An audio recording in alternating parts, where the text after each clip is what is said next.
बाणासुर, जो कि सोनितपुर का रहने वाला राजा है।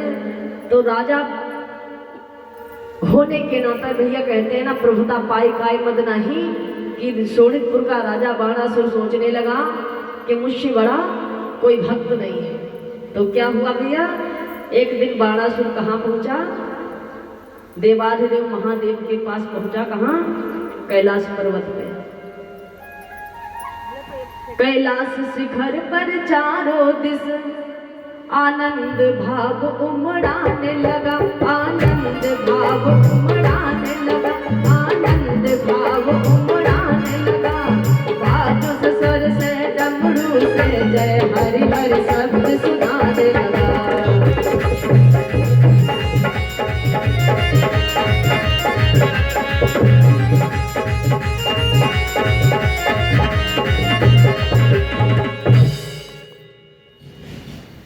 थिक थिरक थिरक थिक थिरक थिरक थिक थिरक थिरक धुन छाने लगी और डिम डिमिक डिमिक डिम डिमिक डिमिक डिम डिमिक डिमिक डमरू से धुन आने लगी। कैलाश पर्वत पे पहुंचा और क्या हुआ भैया,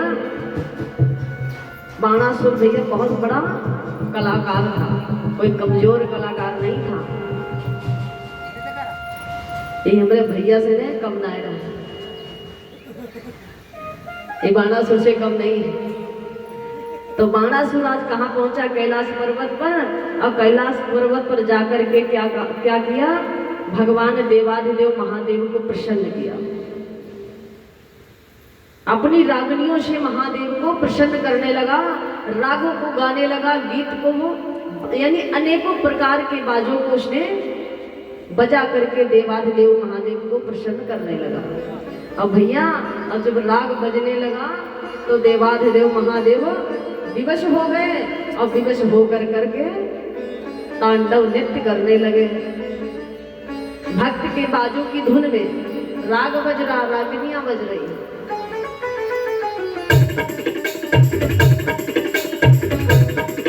क्या बात, वो राग बजा रहा है,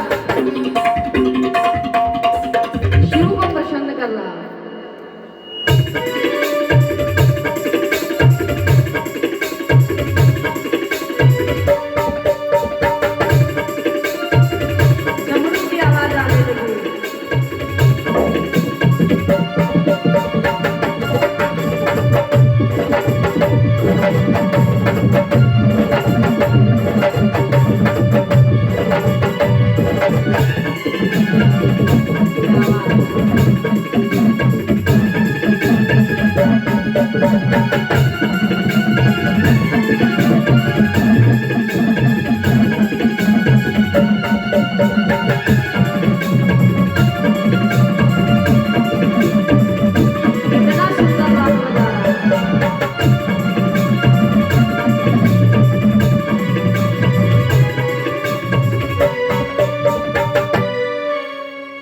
बड़ा सुंदर राग बजाया। राग पे प्रसन्न होकर के देवाधिदेव महादेव नृत्य करने लगे, तांडव करने लगे। हाँ, और जैसे नृत्य करने लगे भगवान देवाधिदेव महादेव प्रकट हो गए। बाणासुर से खा रहे हो, बाणासुर क्या मांगते हो बताओ बेटा। ऐसा है ना, हम तुम्हारी कलाकारी से प्रसन्न हो गए, क्या मांगना चाहते हो मांग लो। अब भैया तुम्हें समझ लो, अगर हम तुमसे कह रहे हैं हम तुमसे थोड़ी कह रहे हैं, तो भगवान की चर्चा सुना रहे भैया। हाँ ठीक है। तो क्या हुआ भैया, शिव जी ने कहा अरे बेटा क्या मांगना चाहते हो मांग लो, मैं तुमसे प्रसन्न हो गया। बाणासुर ने कहा अरे महादेव बाबा, अरे आप तो हमारे पिता हैं और हम ये चाहेंगे, अगर देना चाहते हो तो क्या दे दो। मेरी नगरी मेरी सेना, मेरे कुल के अधिनायक हो, मेरे कुल के अधिनायक हो, मेरे कुल के अधिनायक हो। आपत्ति में आकर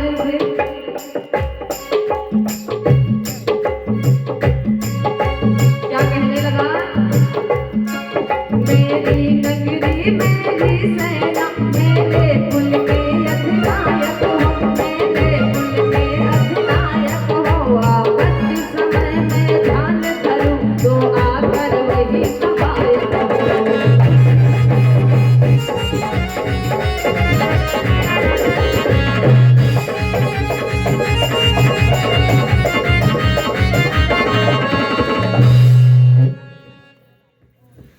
कहने लगा मेरी नगरी मेरी सेना मेरे कुल के अधिनायक हो, और अगर आपत्ति समय आए तो मैं तुमको ध्यान धरूं तो तुम आकर वही सहायक हो।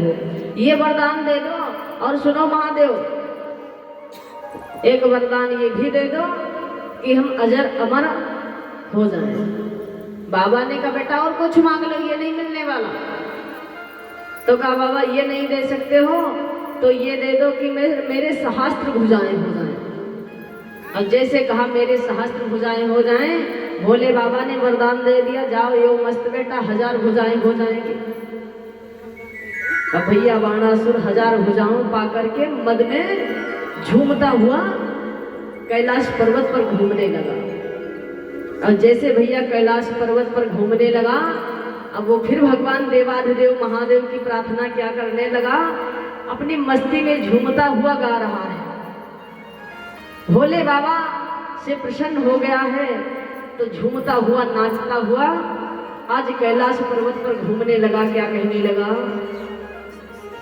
शिव समान दाता नहीं विपद विदारन हार, और लज्जा मेरी राखियो प्रभु नंदी के अश्वार।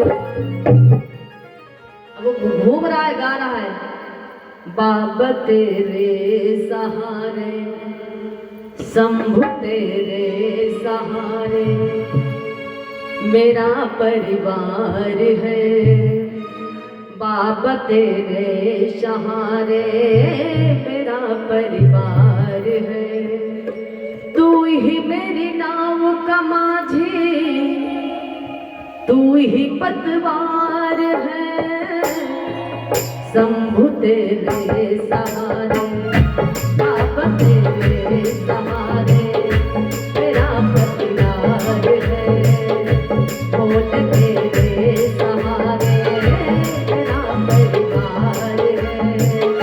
तू ही मेरी नाव का माझी, तू ही पतवार है, तू ही मेरी नाव का माझी, तू ही पतवार है, बाबा तेरे सहारे मेरा परिवार है।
कहने लगा है बाणासुर, हे प्रभु अगर कहते हैं नाव चलाने वाला अच्छा है ना तो फिर नाव फंसने वाले हैं। ये तो इसलिए कि हे भोले बाबा,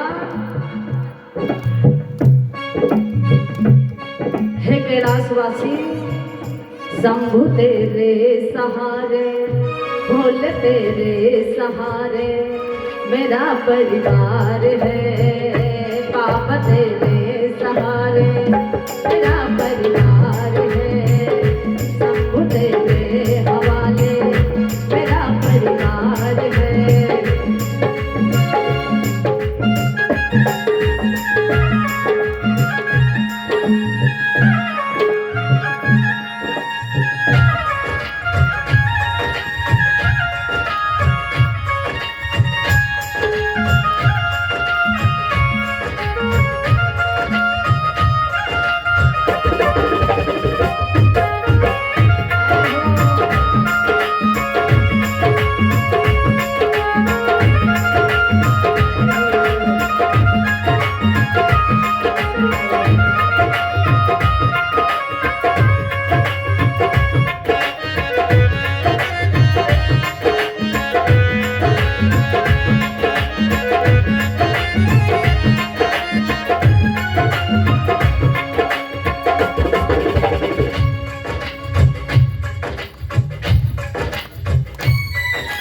कहने लगा बाबा तेरे सहारे मेरा परिवार है।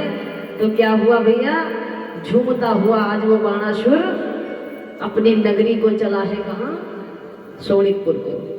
और शोणितपुर में जाकर के बाणासुर क्या किया भैया, मद में वो चूर हो गया। प्रभुता पाई काई मद नाही, अभिमान हो गया, अरे मेरे सहस्त्र भुजाएं, अब मेरे बहुत बल हो गया। अब भैया क्या करने लगा, पहाड़ों से टकराने लगा, पेड़ों को उखाड़ उखाड़ के फेंकने लगा, पर्वतों को पीसने लगा।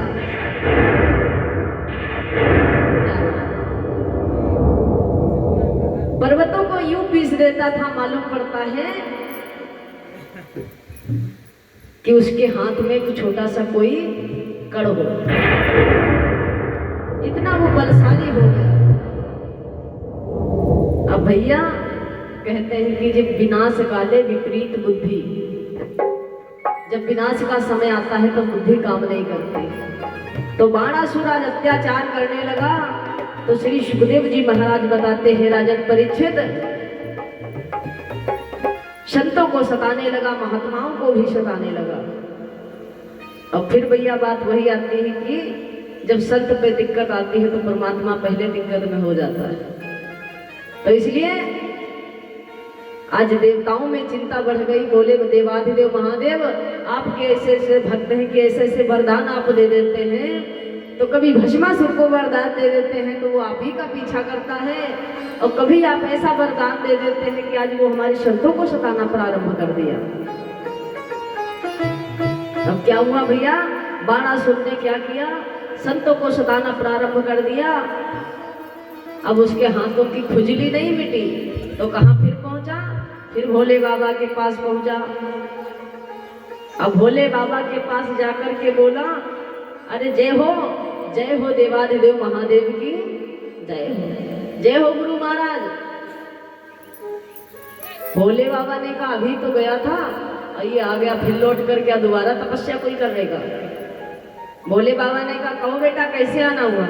अरे गुरु महाराज बात है ना ये कि आपने हमको सहस्त्र भुजाएं तो दे दिया, लेकिन हमारी सहस्त्र भुजाओं की जो खुजली है ना वो नहीं मिटने वाली है, वो नहीं मिट रही। क्यों? क्योंकि मैंने पहाड़ों में प्रयत्न करके देखा, लेकिन वो पहाड़ भी पिस जाते हैं, पेड़ों को उखाड़ करके फेंक देता हूँ, हाथियों को यूं ही फेंक देता हूँ, उनके दांत उखाड़ डालता हूँ, लेकिन मेरे हाथ की जो खुजली वो खत्म नहीं हो रही। यानी मेरा बल ऐसा कहता किससे मैं लड़ जाऊं।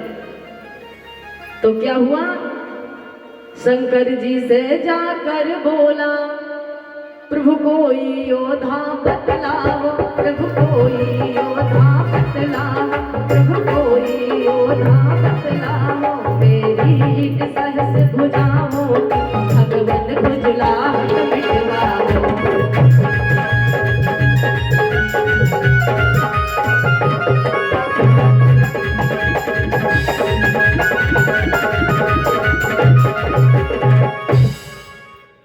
कहने लगा महादेव कोई उपाय करिए ना, मेरे हाथों की खुजली मिटवा दो। तब भोले बाबा बोले चुप रहो, वरदान भी हम ही देते हैं और का वो योद्धा ढूंढ के दे, का गुरु महाराज देना ही पड़ेगा। अब बल दिया है ना तो कोई योद्धा बताओ। और महाराज अगर युद्ध नहीं दोगे कोई योद्धा तो हमारी स्थिति ठीक नहीं है।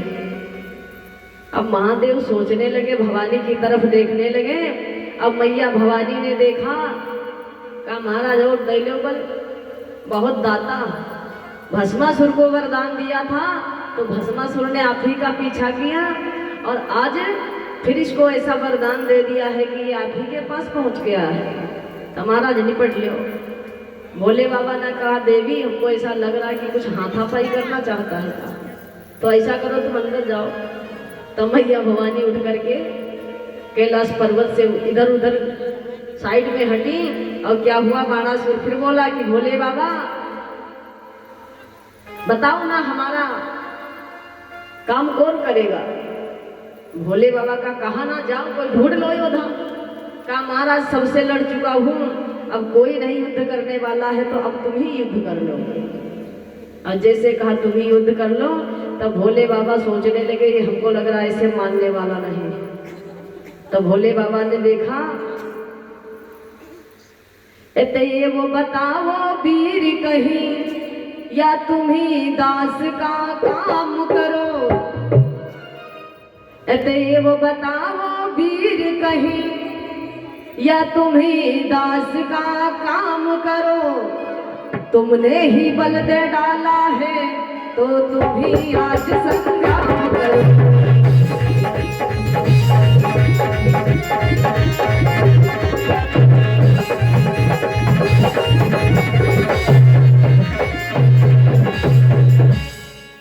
बाणासुर बोल पड़ा, महाराज अगर तुम कोई योद्धा नहीं बताओगे कोई बात नहीं, तो आओ हमारी तुम्हारी एक दो हाथापाई हो जाए, तुम ही हमसे युद्ध कर लो। अब भोले बाबा चक्कर में फिर पड़ गए, ये तो हमको लग रहा वही भस्मासुर की सीन आ रही सामने। भस्मासुर की कथा श्रवण पान किया था ना सामने, तो भस्मासुर पीछा किया तो हमको लग रहा है छोड़ने वाला नहीं। अब भैया कहते ऐसा गुरु होना खतरे का कि चेले को पूरे हाथ बताए तो पता चले। भैया हमारे कह रहे थे गुरु गुरु रह गए, चेला शक्कर हो गया। तो ऐसे गुरु बड़े खतरे के तुरंत दे देते हैं चेला को पूरे अस्त्र, समझ रहे हो। तो बोले देवाधिदेव महादेव की।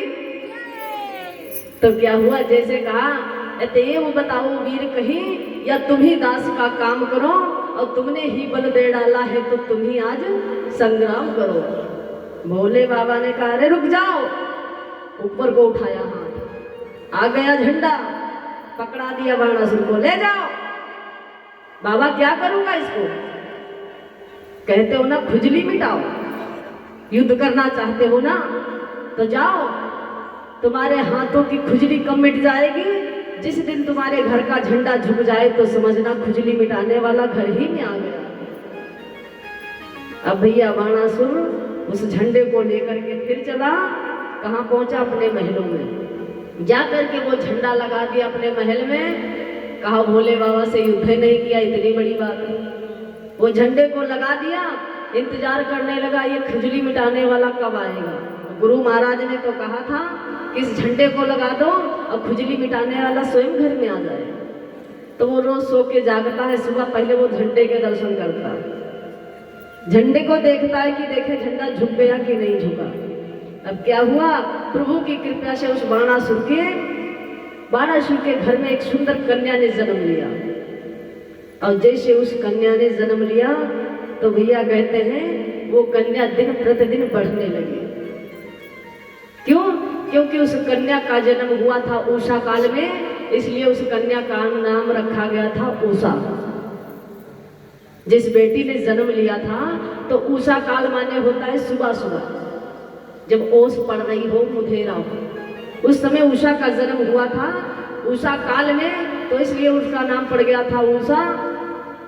तो बाणासुर ने देखा अरे हमारे घर में कन्या ने जन्म लिया। बाणासुर ने बहुत आनंद मनाया, खूब धन लुटा रहा। अब भैया हम तो कहते हैं कि बिटिया जब जन्मे तो खूब खुशी मनाओ, खूब धन लुटाओ, और जब भैया जन्मे तो द्वार पे बंद बैठ जाओ, फाटक बंद कर दो। अब कहते ये हमारा काल पैदा हो गया।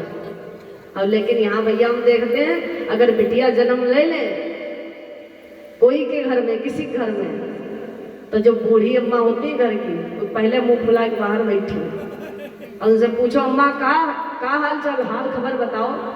अरे का बताई, वह बिटेवा फाट परी, तो वही बिटेवा फाट परी, लागत बूढ़ी कबू कोई के बिटिया रहबे ना करी, तो कहती बिटेवा फाट परी।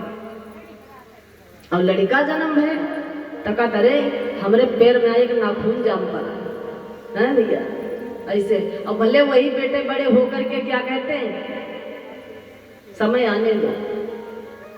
अब वही क्या सोचते थे, कुछ नहीं, लड़का जन्मा है ना गाड़ी लूंगा, बच्चा पैदा हुआ उसके ब्याह के ख्वाब देखना प्रारंभ, अब बिटिया पैदा भई तो दूसरे गाड़ी देना पड़ेगा ना, है? तो कहते भैया बेटी का जब जन्म हो तो ज्यादा खुशियां मनाना चाहिए, और जब बेटे का हो तो मत मनाओ, हम तो यही कहेंगे। अब भैया पहले के जमाने में क्या करते थे, बेटियों को नहीं ज्यादा पढ़ाते लिखाते थे, लड़कों को ही पढ़ाते थे। कहते थे पढ़ाई लिखाई के डिग्री दिलाई के क्या कलम चलवाओगे, काम चौपाई बर्तन करना, तो इसलिए बेटियों को नहीं पढ़ाते थे। और आज के ज़माने में भैया हमारे यहाँ भारत में तो माननीय श्री मुख्यमंत्री जी ने ऐसा एक अभियान चला दिया है कि बेटी पढ़ाओ बेटी बचाओ। जितना हो सके बेटियों को खूब पढ़ाओ और बेटियों को आगे बढ़ाओ। बेटियों के लिए बड़ी सेफ्टी किया जा रहा हमारे भारत में, ऐसा होना भी चाहिए। तो बाणासुर भी बड़ा आनंद मना रहा है, बड़ा खुशियां मना रहा है, बड़ा झूम रहा है। और झूमते झूमते धीरे धीरे वो बेटी बड़ी होने लगी। उस चंद्रवती की चंद्र छटा चांद को चकित कर जाती थी, चांद को चकित कर जाती थी, चांद को चकित कर जाती थी। उस उजली मुख की आभा भी बिजली का मान घटाती थी।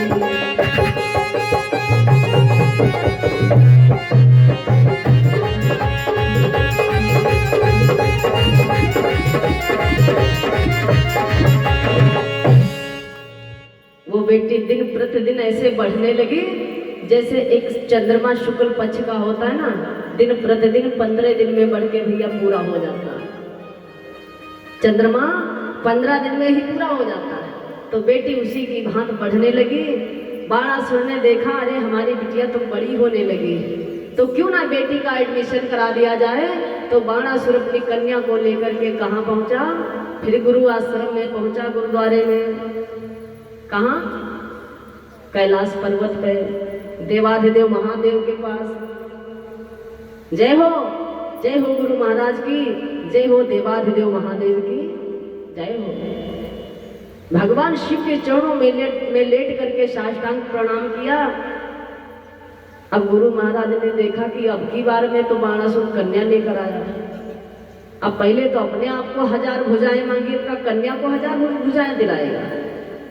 सोचने लगे, देखते रहे। और कन्या ने भी आकर के शिव जी को नतमस्तक हुई, नमन किया। कन्या का एडमिशन मानो भगवान भोले बाबा के पास करा दिया। कहने लगा है मैया भवानी से कि हे मैया अब आप ही इस कन्या की गुरु हैं। अब भैया कहते हैं प्रथम गुरु कौन होता है? माता पिता। तो प्रथम गुरु होती है माता। अब भैया यहाँ पे तो आज भक्तों की संख्या कम ही है लगभग, तो कहते हैं कि प्रथम गुरु माता होती है। हमारे भैया कह रहे थे, किसी ने कहा है कि मतलब क्या है कि लड़की को गुरु बनाना, एक स्त्री को गुरु नहीं बनाना चाहिए, किसी ने कहा। तो कहने का भाव कहता है कि प्रथम गुरु तो माँ ही होती है। जब बच्चा जन्म लेता तो कहाँ गिरता है? पृथ्वी में। पृथ्वी कौन है? माँ है ना। और 9 महीने भैया कहाँ रहे? गर्भ में। वो किसका गर्भ था? माँ का। तो जब माँ के गर्भ में निवास किया है तुमने, माँ पे ही तुम्हारा पहले पदार्पण हुआ, और फिर माँ ही तुमको उंगली पकड़ के चलना सिखाती है, और माँ ही तुमको भोजन करना सिखाती है, माँ ही तुमको बोलना सिखाती है। फिर तुम उसी माँ का अनादर करते हो, उस माँ का अपमान करते हो। नारी शक्ति प्रबल है कि बगैर स्त्री की तो सृष्टि रचना नहीं हो सकती। तो इसलिए आज बाणासुर मैया भवानी से बोला है, मैया भवानी अब आप ही इसकी प्रथम गुरु हैं, इसको शिक्षा दीक्षा आप ही प्रदान करेंगी। उस कन्या का एडमिशन करा के मानो बाणासुर अपने घर को प्रस्थान किया। अब वो कन्या दिन प्रतिदिन गुरु आश्रम में पढ़ने लगी, और पढ़ते पढ़ते भैया फिर बड़ी और होने लगी। अब जैसे ही कन्या वो बड़ी होने लगी तो क्या हुआ, एक दिन ऐसा सुंदर दृश्य हुआ कि मैया भवानी और भोले बाबा में कुछ बातचीत होने लगी। अब भैया पति पत्नियों में आपस में कुछ बातचीत तो होती ही है, कुछ अकेले में की जाती है, कुछ 4 लोगों के बीच में। तो दोनों बैठ करके मैया भवानी और देवाधिदेव महादेव के बीच में कुछ बात हो रही थी। तो दोनों में हंसी छिड़ गई। हंसी मजाक चल रहा था और हंसी मजाक को देख रही थी उषा। उषा ने देखा, वो आई थी पढ़ने के लिए कि हमारा विद्यालय खुल गया है, हम देखें जाके। और उधर क्या देखा, मैया भवानी भोले बाबा की कुछ बातचीत हो रही है। तो उषा ने समझा कि अगर सामने जाएंगे तो मैया को शर्म आएगी, हमें भी शर्म आएगी, तो इसलिए सामने नहीं गई। लेकिन उषा छुप करके दूर से ही देखने लगी, दूर से ही देखने लगी। और वो दूर से देखते देखते क्या है, मन में सोचने लगी है कि क्या बताएं, उस स्वात्विक कीड़ा देख देख उषा का हृदय उमड़ आया, उषा का हृदय उमड़ आया, उषा का हृदय उमड़ आया। कुछ यौवन रंग उमड़ आया, कुछ भाव काम का चढ़ आया।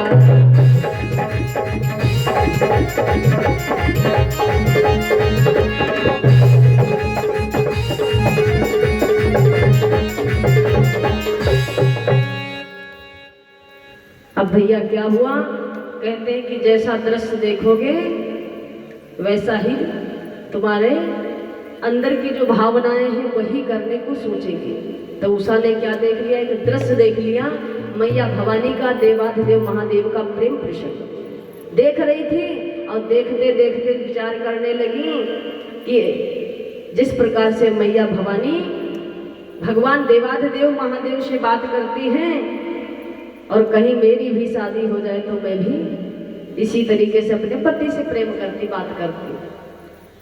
और ऐसी बात को सोच रही थी उषा। और उषा के मन की बात को जान लिया किसने, मैया भवानी ने। मैया समझ गई कि उषा देख रही है, मन मैया ने मन ही मन में वचन दे दिया उषा को। कहा, रे वो उषा, क्या तुम सोच रही हो कि तुम भी अपने पति से ऐसे प्रेम करना चाहती हो, तो जाओ, तुमको भी एक रात ऐसी होगी। सोती एक रोज तू महलों में अपने होगी, सोती एक रोज तू महलों में अपने होगी, सोती एक रोज तू महलों में अपने होगी, सोती एक रोज तू महलों में अपने होगी, सोती एक रोज तू महलों में अपने होगी, सोती एक रोज तू महलों में।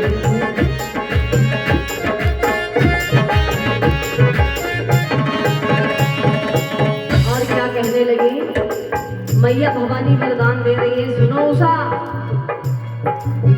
मेरा वरदान है कि पिया तेरे आएंगे, मेरा वरदान है, मेरा वरदान है कि पिया तेरे आएंगे, मेरा वरदान है सपने में पिया आएंगे। और बड़े ही प्यार से तुझसे गुजारना चाहेंगे, बड़े ही प्यार से तुझसे गुजारना चाहेंगे। एक रोज तू अपने होगी, सभी एक रोज तू महलों में अपने होगी, सभी एक रोज तू महलों में अपने होगी, सभी एक रोज तू महलों में अपने होगी। मैया ने कह दिया, जाओ, सोती एक रोज तुम अपने महलों में होगी। तो सुनो उषा, एक दिन ऐसा आएगा कि जब तू सो जाएगी और सपने में तेरे पति से तेरी मुलाकात होगी। ये मेरा वादा है, ये मेरा वचन है, ये मेरा आशीर्वाद है, ये मेरा वरदान है। मैया भवानी ने वरदान दे दिया और उषा को संगीत शास्त्र का ज्ञान सिखाया। उषा की संपूर्ण कलाएं संपन्न हुई और उषा अपने पिता बाणासुर की नगरी श्रोणीपुर में पहुंची, क्योंकि उषा संपूर्ण कलाओं में संपूर्ण हो चुकी है।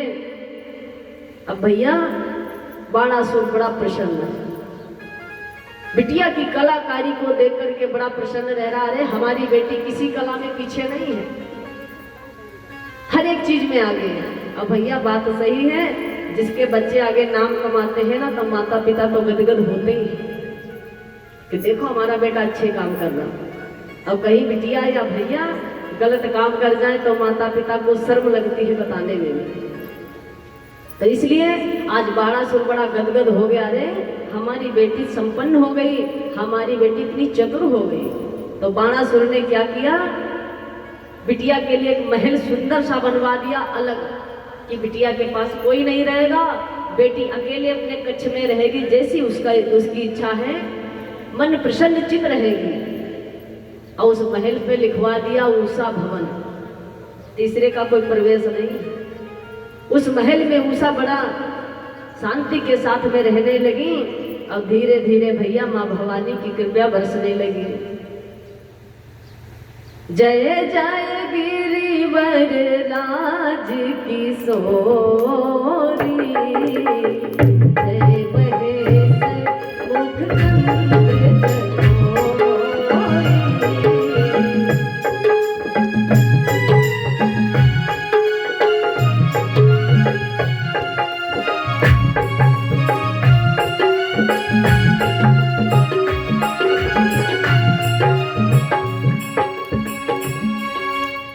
मैया भवानी जान गई, अरे उषा का समय आ रहा है।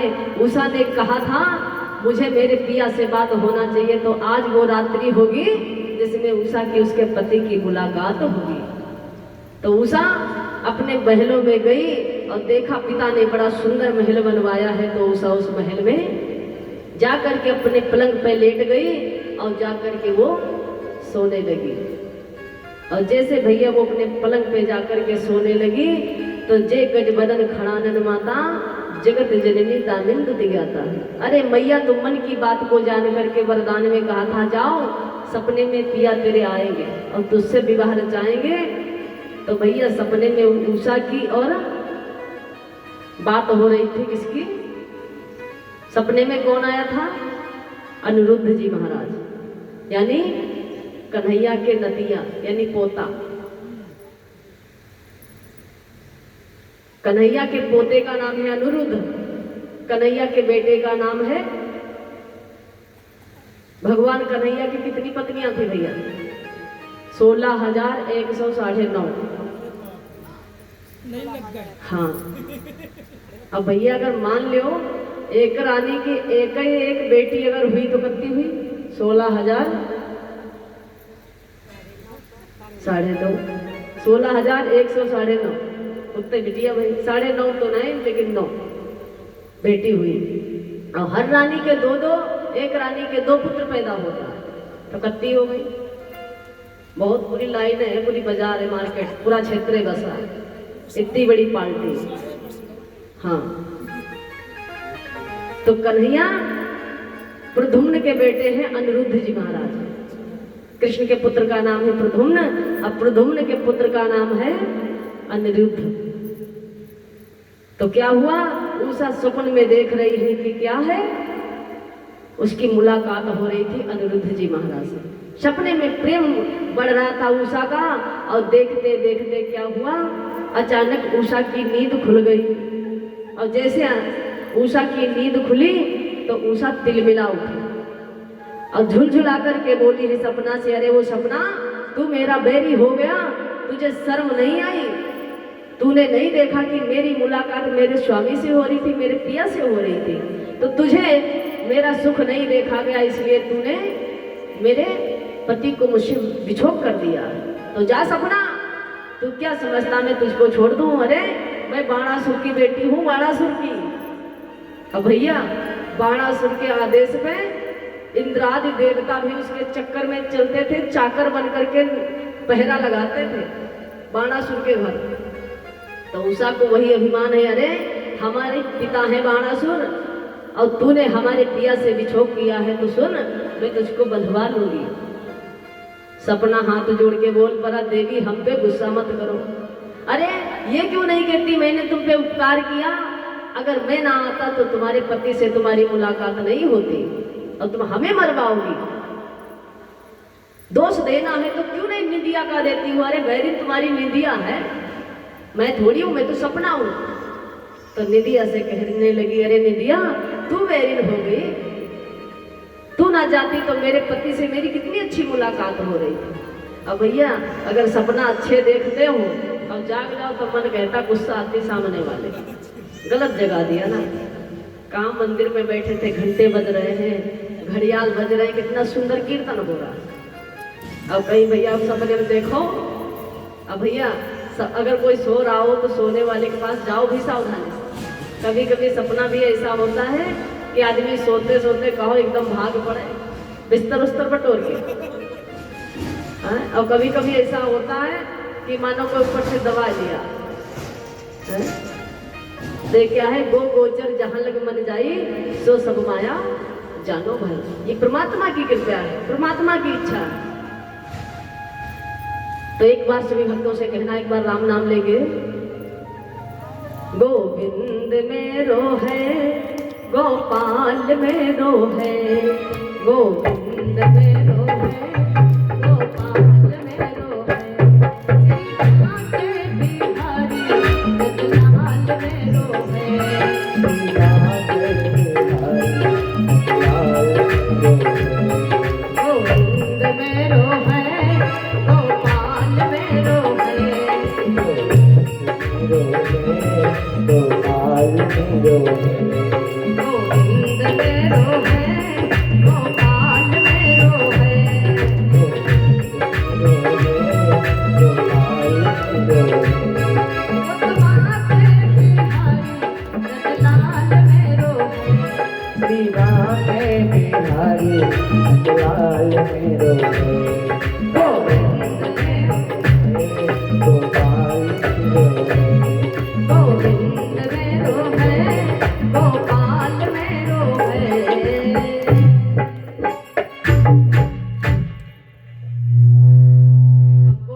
कि हमारे भक्त हमारा इंतजार करते हैं। कुछ आप भी मेहनत किया करो। अब देखिए इधर देवी जी बैठी, कितनी अच्छी मेहनत की कर, हाजिरी हो गई, लग गई, एंट्री चल गई है। एंट्री होती है ना यहाँ आने के बाद, आओगे तो एंट्री होगी और नहीं आओगे तो कहां से होगी। तो क्या हुआ भैया, उषा झुलझुला के बोली है निदिया, अरे तू बेरिन हो गई, तुझे मेरा सुख नहीं देखा गया और तू चली गई। तो निदिया ने कहा, देवी इसमें हमारा कोई दोष नहीं, क्योंकि मैया भवानी तुमको वरदान ये दी थी कि सपने में तुम्हारे पिया आएंगे, तो मैं क्या करूं, मेरा तो कर्म है आना और जाना। फिर उषा विचार करने लगी, बड़ा उदास रहने लगी। और जैसे भैया उषा उदास रहने लगी तो क्या हुआ, उषा की एक सखी का नाम है चित्रलेखा। चित्रलेखा एक योगिनी थी। चित्रलेखा योगिनी थी, मैया भवानी की भक्ति थी वो भी, और शिव की भी भक्ति थी वो। और मैया भवानी की तपस्या करके उसको ऐसा मानो सिद्धि प्राप्त हो गई थी कि वो जैसा चाहती वैसा चित्र बना देती थी, ऐसी वो योगिनी थी। तो क्या किया, आज वो उषा के महलों में पहुंची और जाकर के क्या देखा कि उषा पलंग पे पड़ी है और अचेत अवस्था में मानो जैसे बेहोशी। और जैसे जाकर के चित्रलेखा ने हाथ लगाया तो उठ करके खड़ी हो गई पलंग से बाहर। वो क्या बोल पड़ी, किस तरफ गया क्यों चला गया, दासी से क्या अपराध बना, दासी से क्या अपराध बना, दासी से क्या अपराध बना, जित चोर कनक तो बतला जा, प्रेमी बन कर क्यों व्याध बना।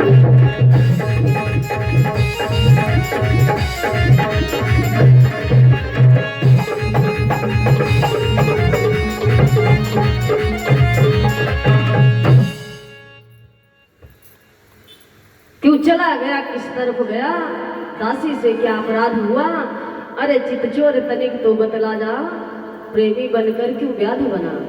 अरे आना था तुझे तो आकर क्यों चला गया, और मुझे मानो बहती हुई गंगा में डुबो के चला गया। और जैसे उषा के मुख से निकल गया, हाय प्रियतम, चित्रलेखा बोल परी, बहना तेरा भी ब्याह तो हुआ नहीं, तेरी शादी हुई नहीं, और ये तेरा प्रियतम कौन है, कहां से आ गया। और जैसे का ये प्रियतम तेरा कहां से आ गया, फिर क्या बोल पड़ी उषा। उषा बोली मत सुनो बहन, किस्सा है आंख मिचोने का।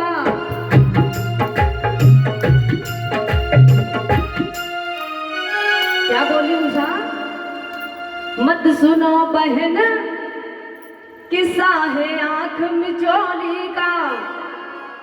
कुछ होता तो बतला देती, क्या बयान करूं अनहोनी का।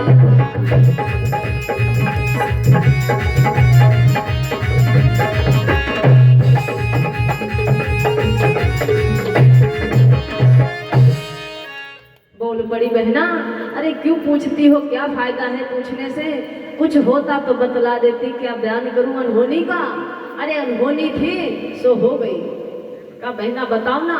और सखी होने के नाते में तुमसे पूछती हूँ, अगर मेरे बस की बात होगी तो शायद मैं ही कुछ कर दूंगी।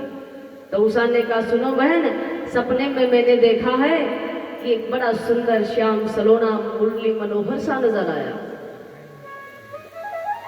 कहा मतलब, कार्य ऐसा छवि हमें दिखाई पड़ी जैसा कि फोटो में देखते हैं।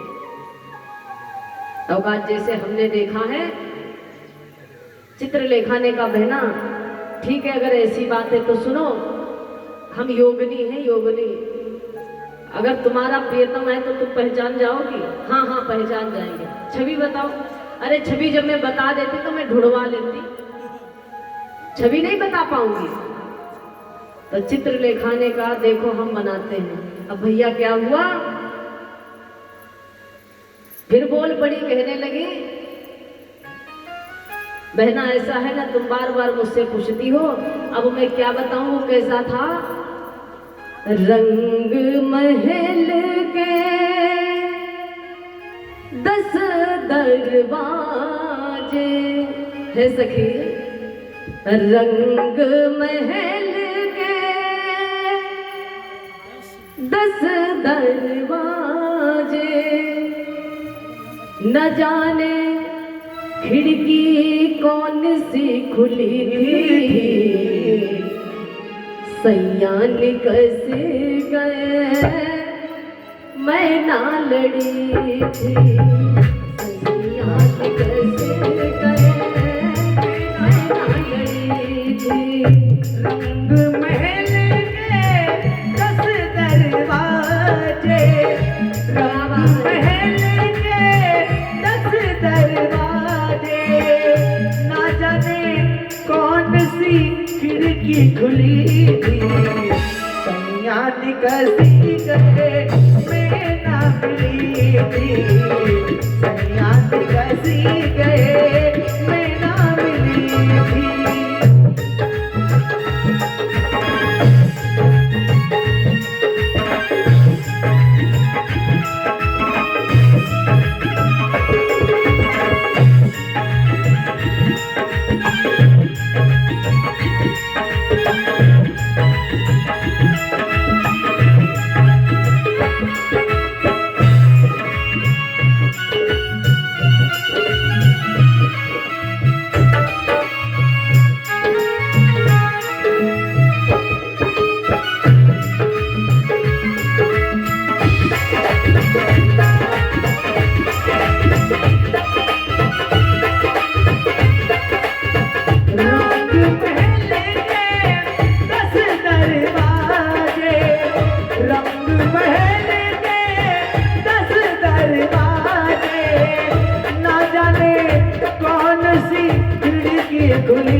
कहने लगे सैया निकस गए मैं ना लड़ी थी।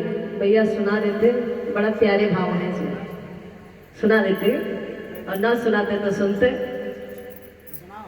अब नहीं। उषा ने कहा, बहना क्या बताऊं, न जाने इस रंग महल के 10 दरवाजे हैं हमारे शरीर के। अब मैं सोती रही, किधर से आया और किधर चला गया। अब जैसे का किधर चला गया, उषा ने चित्रलेखा ने उठाया भैया खड़िया, लेखनी ना पहले चलती थी, उठाया मानो पर्दे गिर रहे हैं फटाक से। चित्र बना रही है किसका? वृष्णि वंश के सूरसेन जी महाराज का। और सूरसेन जी महाराज का बनाया, फिर वसुदेव जी महाराज का बनाया, वसुदेव जी महाराज के बाद कृष्ण का बनाया। अब भैया जैसे कृष्ण का चित्र बनाया चित्रलेखा ने तो क्या हुआ भैया, बाइलों बढ़ा दो थोड़ा। जैसे कृष्ण भगवान का चित्र सामने उषा बनाती है तो उषा ने सिर को नीचे कर लिया, मानो अपनी पलकों को झुका लिया। अरे बहना, मुझे ऐसा लगता है ना कुछ कुछ इन्हीं के जैसे दिखते हैं। फिर दूसरे राजाओं के चित्र बनाने लगे। उषा कहती गई उषा बना कहती गई और चित्रलेखा बनाती गई बनाती गई कोई नहीं है। और जैसे कृष्ण का चित्र बनाया, बताया बहना कुछ कुछ उन्हार लगती है कि वैसे है जैसा कि मैंने सपने में देखा, कुछ छवि इनकी मिलती है। उषा का हाथ रुक गया, चित्रलेखा का हाथ रुक गया। अरे बहना, जानती हो ये कौन है? अरे वसुदेव के पुत्र है शूरसेन, कन्हैया है, मुरली मनोहर है ये। तो कहा बहना ऐसा है ना, ये तो नहीं है, लेकिन इनका कुछ चेहरा है ना कुछ मिलता जुलता है। अब की बार में क्या हुआ, फिर उठाई खड़िया, फिर किसका चित्र बना रही है? प्रद्युम्न महाराज का। और जैसे भैया प्रद्युम्न महाराज ने, जैसे चित्रलेखा ने प्रद्युम्न जी महाराज का चित्र खींचा, अब की बार में क्या किया, उषा ने घूंघट निकाल लिया। बहना, हमें ऐसा लगता है कि सेम इन्हीं का कोई अपना सगा संबंधी हो, ऐसा लगता है मुझे, शर्म आती है इनके सामने। अब धीरे धीरे चित्रलेखा समझने लगी, बहना ऐसा है ना, अब मैं समझ गई। रेखा ने अनिरुद्ध की फिर खिंची तस्वीर,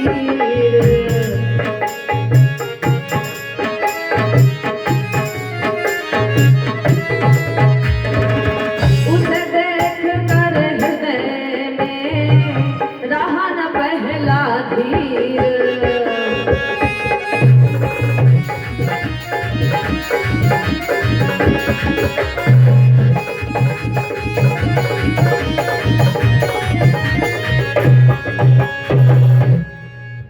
अब जैसे ही रेखा ने तस्वीर खींची किसकी? अनिरुद्ध जी महाराज की। चिल्ला पड़ी एकदम उषा, बस बस बहना, बस यही है ना, यही वो मेरा चितचोर है, इसने ही मेरे हृदय को चुराया है, मेरे दिल को चुराया है। यही है, सपने में क्षण आया और चला गया। मानो उषा की पलकें रुकी की रुकी रह गई, आंखें नहीं झपक रही है। अब चित्रलेखा ने क्या किया, उषा की तरफ देखा, चित्र की तरफ देखा, फिर उषा की तरफ, फिर चित्र की तरफ, समझ गई कुछ नहीं, उषा गई।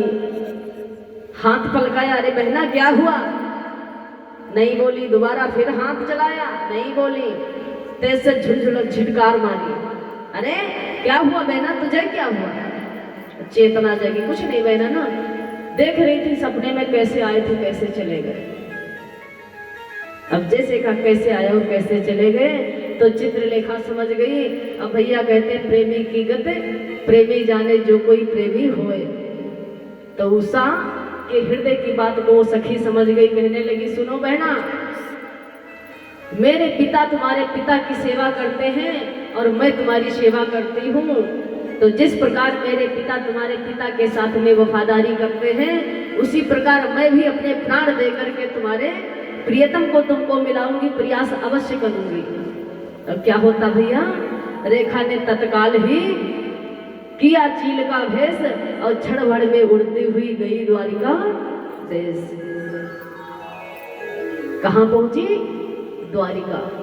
अब जैसे द्वारिका पुरी में पहुंची है चित्रलेखा, चील तो आप सभी जानते हैं, चिड़िया एक होती चील, तो चित्रलेखा ने चील का भेष बना लिया और द्वारिका पहुंच गई, जा रही है। और जैसे द्वारिका में प्रवेश करना चाहा तो भैया वहां भगवान कन्हैया का सुदर्शन चक्र पहरा लगा रहा है।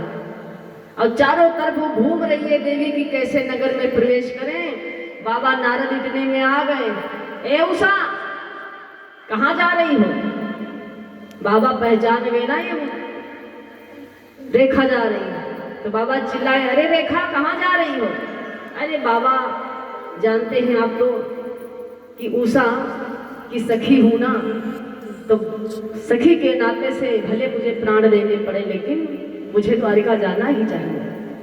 बाबा ने कहा, सुनो रेखा, अगर जाना चाहती हो तो ऐसे नहीं जा पाओगी। कहा फिर बाबा आप ही बताओ। कहा सुनो, बात यह है, अगर द्वारिकापुरी में जाना है तो पहले अपना लाइसेंस बनाना है, यानी मंदिर में जाना है तो भगवा कलर पहनना है। समझ गए कि द्वारिका में जाना है तो पहले अपना त्रिपुंड लगाओ या वैष्णो लगाओ, मस्तक पे तिलक होना चाहिए। तो पहले अपना तिलक बनाओ, अपना वस्त्र जो पहन के जा रहे हो ना, चिड़िया बन के उड़ती जा रही हो, इससे नहीं जा पाओगी।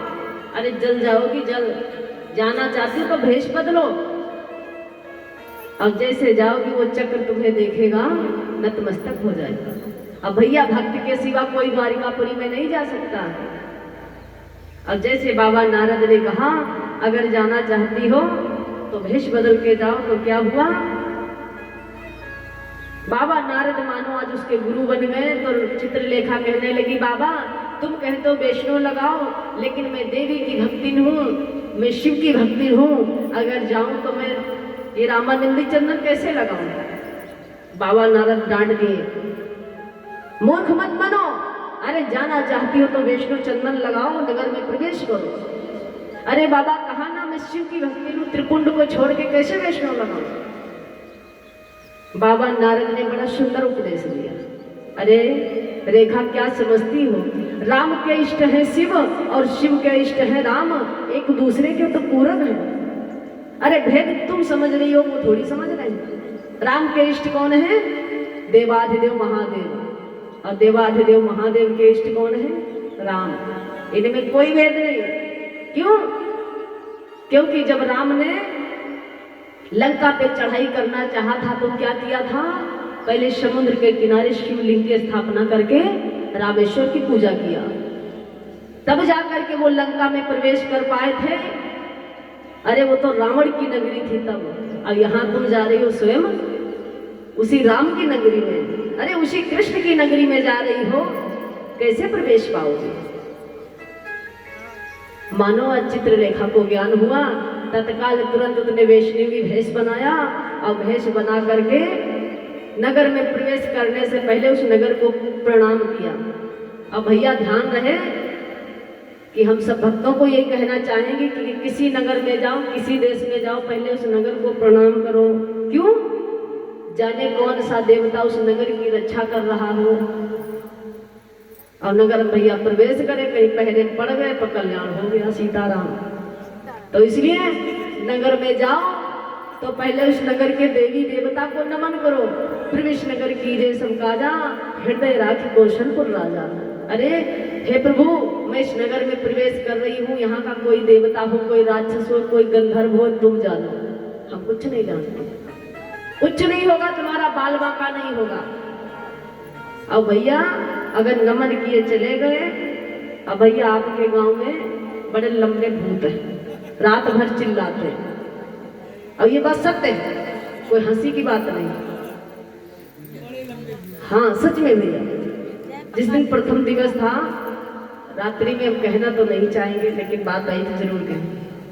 रात्रि के 2 बजे कोई रो रहा था, मैंने बताया कि रात्रि में कोई रो रहा है। एक भैया लोग मेरे माने नहीं, कहा नहीं दीदी ऐसा नहीं। अब आज कल की रात्रि में, रात में इनको भी कोई सुनाई पड़ा रो रहा। सुबह सो के आके फटाक से, दीदी अरे यहाँ पे तो रात में कोई रो रहा था, वही 2-2:30 बजे।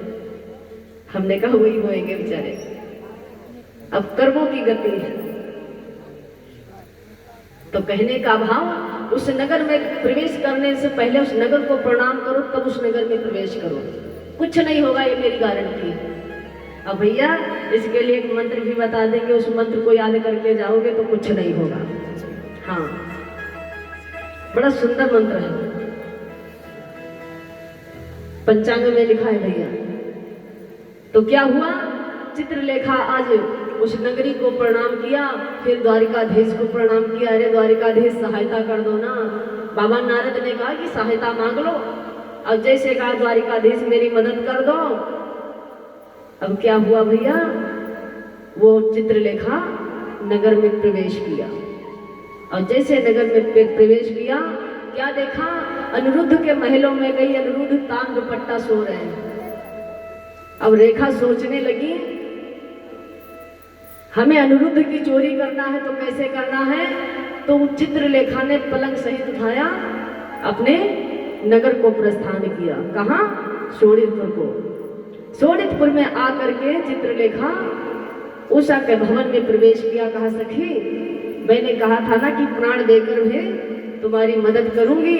ले तुमरो पति तुमको, तुम जानो हमें कोई मतलब नहीं। और सुनो हमरो नाम बताइयो मती, और नहीं तुम्हारे पिताश्री बड़े जल्लाद हैं, कहीं चढ़ा दिए सूली पे तो हो जाए को कल्याण। हाँ बड़े जल्लाद है। तो उषा ने कहा बहना चिंता मत करो, इसकी कोई दिक्कत नहीं।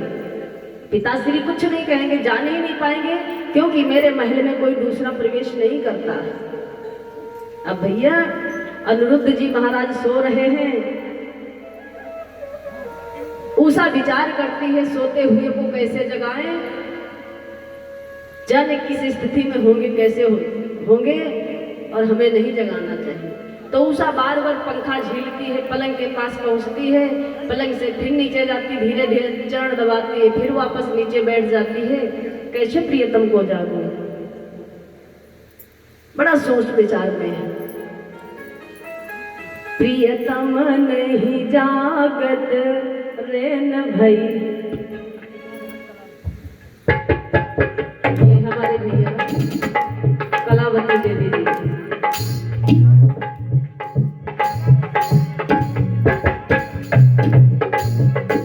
ये हमारी बहन कलावती भगवान के चरणों में एक कट्टा धान 60 मुद्राएं समर्पित करती है। परमात्मा से प्रार्थना है कि वह अपनी कृपा दया दृष्टि बनाए रखेगा। बोल गोविंद भगवान की। प्रियतम प्रियतम नहीं जागत रेन भई, प्रियतम नहीं जागत रेन भई।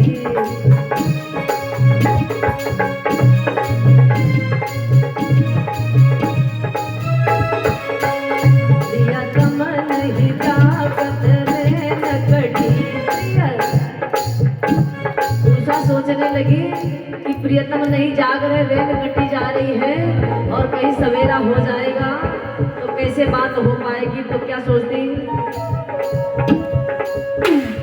कि चौथा चरण चालू हो गया है। तो सोच सोच कर मैं गुलाम, सोच सोच कर मन गुलाए, सोच सोच कर मन गुलाए। सूर्यदेव है पहर में आए, सूर्यदेव है पहर में आए। क्या बात है। आज लगी प्रियतम नहीं जागत, आज लगी प्रियतम नहीं जागत, प्रियतम नहीं जागत।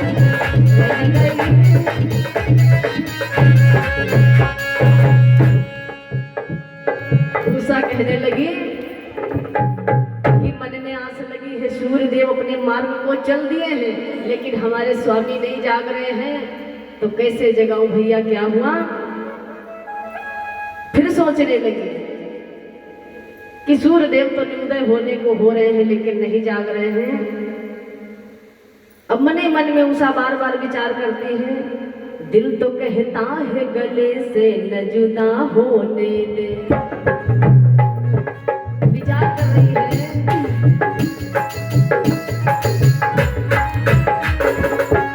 दिल तो कहता है गले से न जुदा होने दे, दिल तो कहता है गले से न जुदा होने दे, दिल तो कहता है गले से न जुदा होने दे, दिल तो कहता है गले से न जुदा होने दो।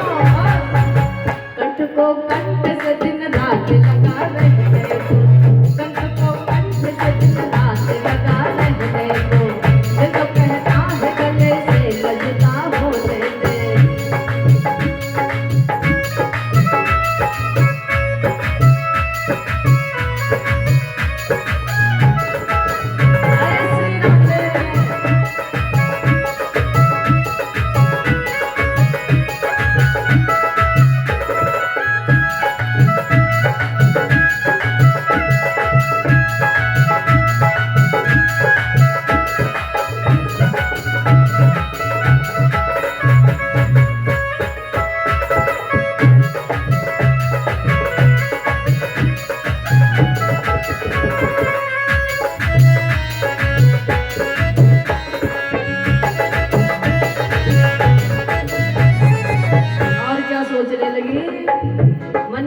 प्रेम कहता है कि अरमान न रह जाए कहीं, प्रेम कहता है कि अरमान न रह जाए, लेकिन कहती है शर्म रह न जाए आन कहीं। एक दिल कहता, एक दिल और क्या कहने लगा, प्रेम कहता है कि अरमान न रह जाए कहीं, प्रेम कहता है कि अरमान न श्री राधे, जय श्री राधे, श्री राधे। ऐसा ना हो अरमान हमारे रह जाएं और ये पिया हमारे जागे और चले जाएं।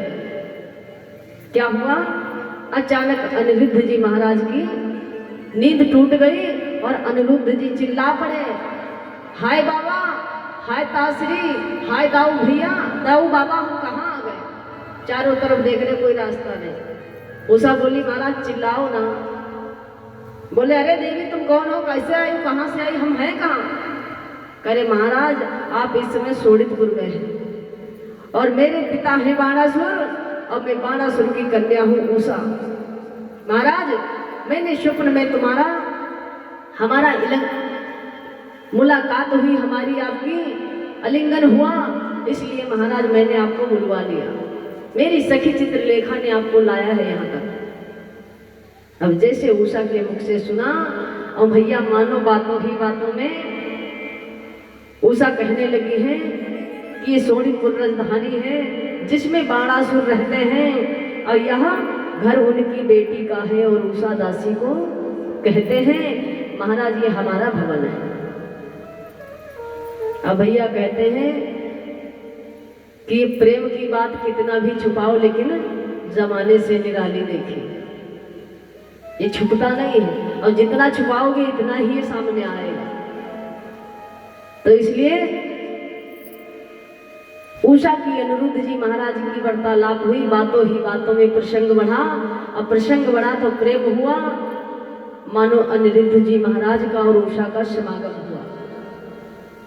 अब धीरे धीरे उषा प्रसन्नचित रहने लगी और भैया कहते हैं धीरे धीरे वो बात घर से बाहर फैलने लगी। मानो पहरेदारों ने देखा कि उषा आजकल कुछ अलग से दिखाई देती है और जैसे देखा कि अलग दिखाई देती है,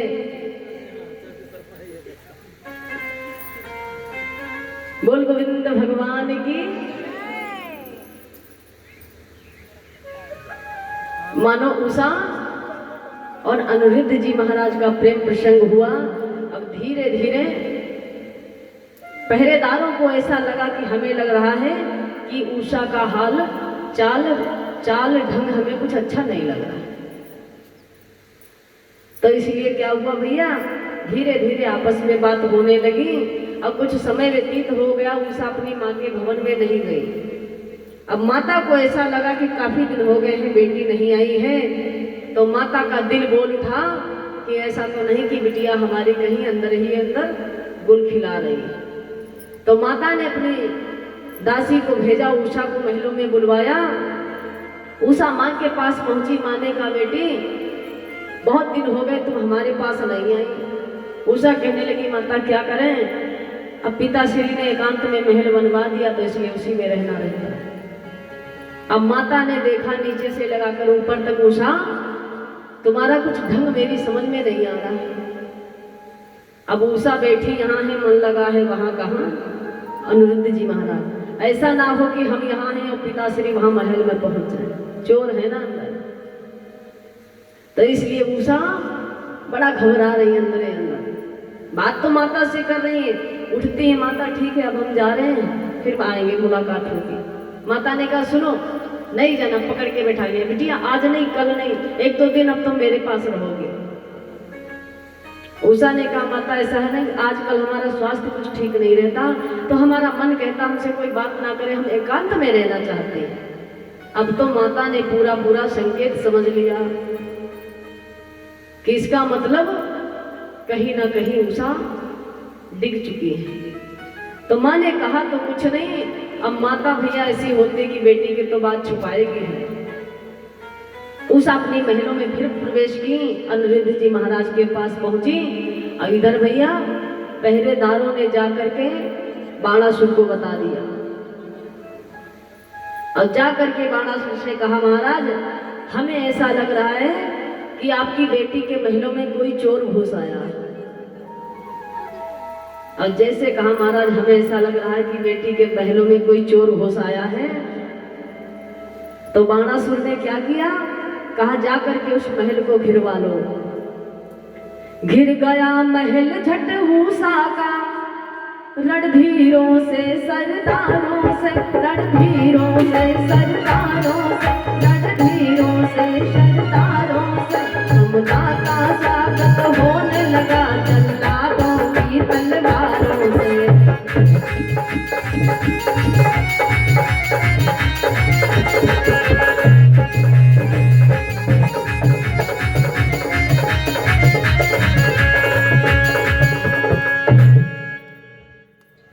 अब जैसे ही क्या हुआ, बाणासुर ने उषा के महल को घिरवा दिया कि जा करके देखो कि उषा के महल में कौन है। अब भैया पहरेदारों ने उषा के महल को गांस लिया चारों तरफ से, और जैसे ही गांसा तो क्या हुआ, पहरेदारों ने कहा, महाराज हमें ऐसा लग रहा कोई बातचीत तो अंदर हो रही, चुप्पे चुप्पे सुन रहे हैं।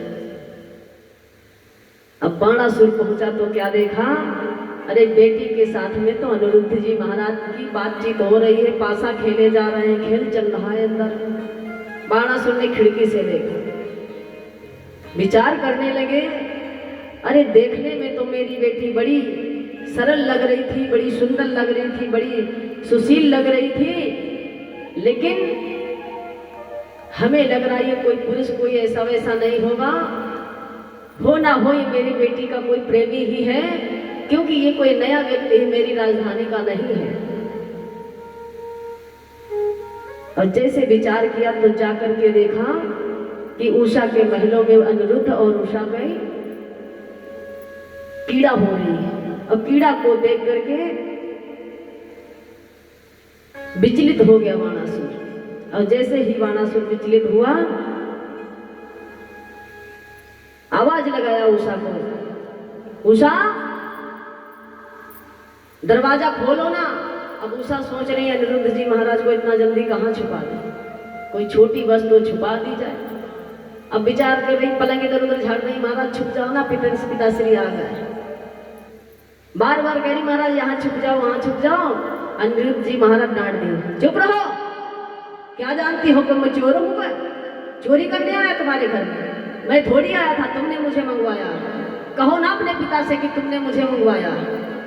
तुम जानती नहीं, अरे मैं भी छत्री हूँ, छत्री, यदुवंशी छत्री हूँ, ये मत समझना तुम्हारे पिता बलशाली। अब तेज से बोलने लगे अनिरुद्ध जी महाराज। उषा बोली, महाराज थोड़ा शांत बोलो ना, धीरे धीरे स्वर में बात करो। अब वो और तेज वॉल्यूम बढ़ा, क्या समझती हो? अरे तुम्हारे पिता को कहो तो यूं पीस दूं, एक भुनके की तरह पीस दूंगा। अरे मैं छत्री हूँ, तुम कह दो तो एक ही मुक्के में तुम्हारे पिता का प्रणाम कर दूं। अब बाणासुर सोचा, हमें लग रहा कोई तेज से बात कर रहा। आखिर में उषा ने क्या किया, समझा बुझा के अनिरुद्ध जी महाराज को शांत करके लेटा दिया। महाराज आप सो जाइए ना, हमारे पिता समझाए ना कि आप जाग रहे हैं। अब भैया क्या हुआ, उषा भी साथ में लेट गई। और जाकर के क्या देखा कि उषा और अनिरुद्ध लेटे हुए हैं। विचार करने लगा बाणासुर, मैं समझा था घर का भेदी, कोई क्रूर कमीना है। मैं समझा था घर का भेदी, कोई क्रूर कमीना है, पर नहीं अंगूठी उषा है, पर नावल नगन नगीना है।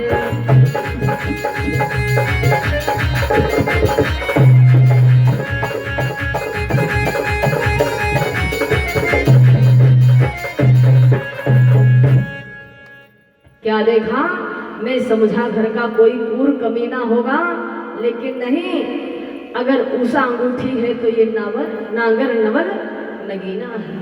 इस अंगूठी में बड़ा सुंदर नगीना अच्छा लगेगा। अरे मुझे तो बिटिया का ब्याह ही करना है, चाहे जहाँ करूँ। अब मुझे घर बैठे अगर कोई रिश्ता आ गया है तो बिटिया का ब्याह इसी के साथ कर दूंगा। मन में विचार किया और विचार करके चलने लगा। तो पीछे से क्या हुआ भैया, संतरी मंत्री बोले महाराज आप तो कह रहे थे कि घिरवा दो उषा के महल को झट। अब बाणासुर का अभी सो रहा है ना, सोते को नहीं मारूंगा और जब जाग जाए तो मुझे खबर कर देना। मैं छत्री हूँ, इसे नहीं मारूंगा, बहाने बनाना। अब वहां से जैसे ही बाणासुर चला, कुछ दूर जाते ही बाणासुर ने क्या देखा भैया, वो घर का झंडा झुक गया जो देवाधिदेव महादेव ने दिया था। और जैसे झंडे पे नजर पड़ी बाणासुर ने कहा घेर लो झट उषा का महल, मत जाने दो, इसको पकड़ के बांध के ले आओ। पहरेदारों ने कहा महाराज नगर नवीन अंगूठी का नगीना है, नागर नवल नगीना है, काहे बनवाओगे? देखा नहीं झंडा झुक गया, अरे खुजली मिटाने वाला आ गया। और जैसे का खुजली मिटाने वाला आ गया है, इससे युद्ध करना है। अब भैया उषा का महल फिर झट से गिर गया, पहरेदारों ने घेर लिया। क्या हुआ भैया, उषा डर गई, कांप उठी और सुना पिता का नाद, प्रियतम से कहने लगी यूं करके यूं फरियाद। ओ प्राणपति प्रिय फिक्र करो, अब पिता प्राण हरि आया है, अब पिता प्राण हरि आया है, अब पिता प्राण हरि आया है। ना जाने किस बहनी ने ये घर का भेद बताया है।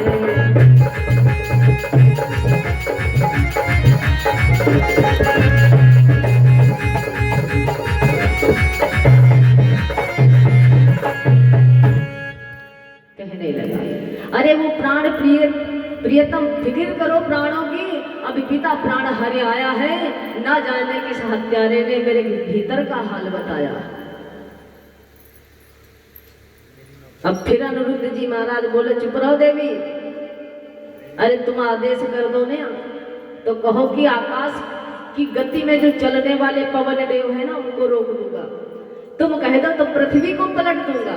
क्यों? क्योंकि मेरे बाबा है ना बलराम शेषावतारी, एक ही संकेत में पृथ्वी पलट जाएगी। पलट भी कहाँ बैठी है? फन पे बैठी है मैया पृथ्वी। क्या समझती हूँ, साधारण परिवार का नहीं हूँ, अरे हम भी छत्री हैं। अब भैया ये बात सही भी है और ना मानो तो अपने पे विचार करके देख लो। इन देवियों के अंदर ऐसी विशेषता है कि पता चले कि सब मैके में कोई फंक्शन हो, शादी ब्याह इत्यादि, ये देवी मैके भेज दो कि चली जाओ हम पीछे से आ रहे हैं। अब पीछे से भैया ना पहुंचो तो वहां क्या है, घर से भीतर, भीतर से बाहर, बाहर से भीतर होगा। अरे जाने दो, पहले जाते बंटवारा होगा है? और उसके बाद भैया अब तुम कोई फंक्शन करो, साले को बुलाओ, साले ना आ पाए तो तुम कह के देखो अरे मेरे कार्य में नहीं आए, आने दो। अगर कह ना दिया कि अब मैं नहीं चाहता हूं तुम जाओ, जिधर से आए उधर चले जाओ, तो क्या कहेंगे, अरे नहीं कोई समस्या होगी इसलिए नहीं आए, कोई मजबूरी होगी इसलिए नहीं आए। तो ऐसे देवी तुमको शांत कर देंगे पढ़ा लिखा के। तो ये इनकी अपनी शैली कहती है। तो इसी प्रकार उषा शांत कर रही है अनिरुद्ध जी महाराज को, लेकिन अनिरुद्ध जी महाराज मानने वाले नहीं हैं। उषा कह दो ना अपने पिता से कि वो लड़ना चाहता है तो लड़ ले। अब भैया क्या हुआ, उषा ने किसको बुलवाया? चित्रलेखा को। चित्रलेखा से कहा बहना कोई उपाय कर दो। चित्रलेखा ने कहा बहना उपाय कोई नहीं, अपने प्रियतम को समझा दो और कह दो चुप्पे भेष बना करके मेरे साथ चले, मैं गांव से बाहर निकाल दूं। भैया ये भी एक लेख में आया है कि चित्रलेखा ने एक पालकी तैयार करवाया, कहा देवी पूजन कराना है उषा को, तो उसी पालकी में पालकी पकड़वा के धरवा दिया किस पे? अनिरुद्ध जी महाराज को, कि ले चलो देवी पूजन में। अब वहां जैसे ही पहुंचते तो वहां युद्ध होता। लेकिन एक जगह और भी लिखा है कि बाणासुर ने जैसे ही देखा, कहा तुमसे युद्ध करना है, तो आज अनिरुद्ध जी महाराज का और बाणासुर का युद्ध प्रारंभ हुआ। बातों ही बात में युद्ध हुई और युद्ध होते ही बाणासुर ने आज अनिरुद्ध जी महाराज को कारागृह में बंद करा दिया। समय सीमा की ओर चलते हुए बाणासुर अनिरुद्ध जी महाराज को पकड़ के जेल में बंद करवा दिया। आगे बाबा नारद नारायण नारायण नारायण जय हो। और जैसे बाबा नारद पहुंचे तो क्या देखा है, अनिरुद्ध जी महाराज जेल के अंदर है, उषा बाहर छटपटा रही है। अब पिता से कह रही, पिता छोड़ दीजिए ना, उनका कोई कसूर नहीं है। अरे कसूर मेरा है कि मैंने उनको चोरी करके मंगवाया। कहा तूने चोरी करके बुलवाया है? अरे हत्यारे रे, तुझे शर्म नहीं आई? और तू इस प्रकार से मेरे सामने बात करती है? अरे तूने तो मेरे कुल में कलंक लगा दिया। अब कहते हैं भैया बिटिया 7 पुरुष तक दाग लगाती है, 7 पीढ़ी तक। तो वही कहने लगा है बाणासुर कि तूने तो मेरे कुल में कलंक लगा दिया और अब तू कहती इसको छोड़ दे। नहीं छोड़ूंगा इसको। अपने आप को क्या समझता है ये? अब भैया नारद बाबा पहुंच गए। नारायण नारायण नारायण। बाणासुर ने कहा आओ आओ देवर्षि नारद बाबा, बताओ कैसे आना? कुछ नहीं। अब देखते हैं बाबा नारद चारों तरफ के अनिरुद्ध जी महाराज कहाँ।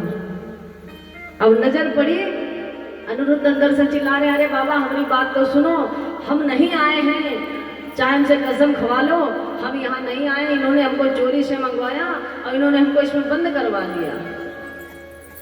नारद बाबा पहुंचे का भैया तुम्हारे बाबा 16,109 स्त्रियां किए हैं तो क्या तुम विचारू ना करिए? पोता तो नहीं के रहो। लेकिन भैया तुम्हारे बाबा को जेल नहीं काटे नहीं, और तुम जेल आए। कहने लगे विश्वास मानो बाबा, हम कुछ नहीं जानते हैं। अरे जब हमारी आंख खुली तो क्या देखते हैं, हम तो सोनितपुर में हैं। बाबा बोले नारायण नारायण। कहा बाबा तुम ही कोई उपाय करो ना। कहा देखो बातचीत करते। बाबा नारद चले। अब कहने लगे बाणासुर, अरे वो बाणासुर तुम जानते हो किसको बंद किया? अरे कन्हैया का पोता है, कन्हैया का, प्रद्युम्न का बेटा है। बाणासुर ने कहा प्रद्युम्न का हो चाहे कृष्ण का हो, मुझे इससे मतलब नहीं, मुझे मालूम है मेरा दुश्मन है। तो कहा महाराज अगर उनको मालूम हो गया तब क्या होगा? कहा मालूम कैसे होगा?